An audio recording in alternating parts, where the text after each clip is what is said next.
Bonjour à tous.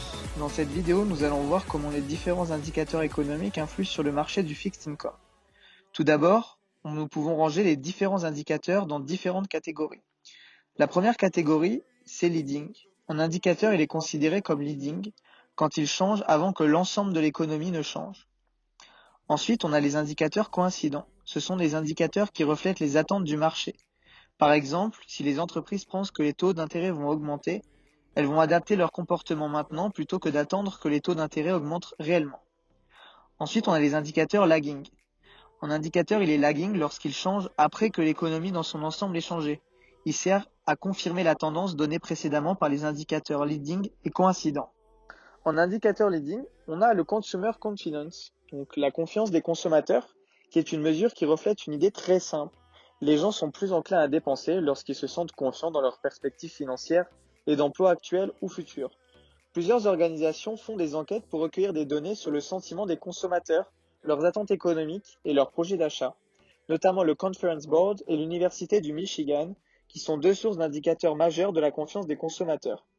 On voit d'ailleurs sur ce graphique Bloomberg que l'indicateur est bien un indicateur leading. En effet, il est en général en avance de 1 an sur le GDP, qui est un indicateur coïncident, c'est-à-dire qui s'adapte à la réalité actuelle du marché, que je vous présenterai juste un peu plus tard.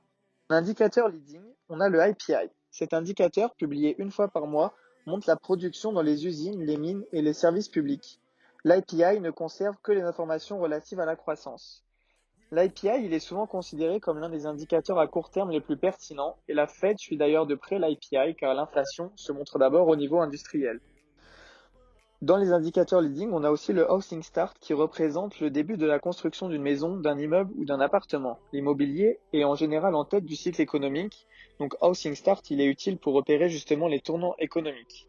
Il peut être utilisé aussi pour prévoir la composante investissement résidentiel du GDP qui représente 5% du GDP total.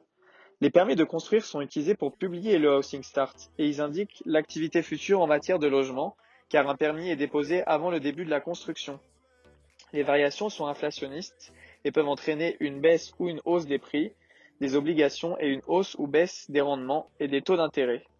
Donc on peut d'ailleurs voir sur ce graphique Bloomberg que c'est bien un indicateur leading car il est tout le temps en avance par rapport au GDP housing. Dans les indicateurs leading, on a aussi le PMI. Donc pour créer le PMI, l'Institute for Supply Management font une enquête auprès de 300 agents d'achat dans des entreprises d'un secteur spécifique et mesure 5 choses: les nouvelles commandes, la rapidité des livraisons, les stocks, les carnets de commandes et le niveau d'emploi. Les personnes interrogées font ensuite état de conditions meilleures, pires ou identiques à celles des mois précédents. Les investisseurs, en fait, ils s'en servent pour prévoir le PIB et la Fed utilise le PMI dans le cadre de ses considérations de politique monétaire. Les composantes de l'indicateur sont d'ailleurs très importantes. L'emploi, la production et les commandes, ils indiquent l'activité économique dans le secteur manufacturier. En indicateur coïncident, nous avons le CPI. Le CPI, c'est le Consumer Price Index, c'est la mesure des prix la plus largement reconnue. Il mesure le prix d'un panier de biens et de services achetés par les particuliers. Les données du CPI sont publiées environ 2 semaines après la fin du mois.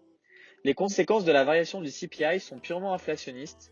Elles peuvent entraîner une baisse des prix des obligations et une hausse des rendements et des taux d'intérêt. C'est l'un des indicateurs les plus attendus par les investisseurs. Son effet sur l'économie est en général immédiat. On voit d'ailleurs qu'il est là superposé au GDP sur ce graphique Bloomberg et qui est le GDP qui est l'indicateur que je vais vous parler tout de suite. Le GDP, c'est le produit intérieur brut en fait, et ça représente la valeur de tous les biens et services finaux produits dans le pays. C'est l'indicateur économique le plus important et c'est la mesure la plus large de l'économie. Si la croissance du GDP, PIB donc, est négative pendant 2 trimestres consécutifs, l'économie est dite alors en récession. Cela implique donc une baisse des taux d'intérêt à l'avenir. Toujours dans les indicateurs coïncidents, nous avons le Payroll Survey. Donc c'est une enquête sur les salaires qui recueille des données sur l'emploi auprès des entreprises. Elle rend compte de l'évolution mensuelle de l'emploi, des salaires et des heures travaillées pour l'ensemble de l'économie et chaque branche d'activité. Ça permet de savoir à peu près la santé par secteur d'activité. Alors en indicateur lagging, le premier c'est l'unemployment rate. Donc c'est une enquête sur les ménages composés de personnes actives. Et cet indicateur, il est notamment utilisé par la Fed pour repérer les pressions salariales et inflationnistes et ajuster son rythme et sa politique de resserrement monétaire. On voit d'ailleurs sur ce graphique Bloomberg qu'il est bien un indicateur lagging puisqu'il est à chaque fois en retard sur le CPI et le GDP qui sont des indicateurs coïncidents. Un autre indicateur lagging, c'est le New Home Sales. En fait, c'est un rapport sur les ventes de maisons neuves. Donc, c'est des données du bureau de recensement qui mesure les ventes dans tout le pays et qui fournit des données au niveau régional et national sur les ventes, les prix médians, etc. Donc, si vous voulez voir un résumé des indicateurs les plus importants et rapidement sur Bloomberg, vous aurez juste à utiliser la fonction echo et vous obtiendrez cet écran. Merci de votre écoute.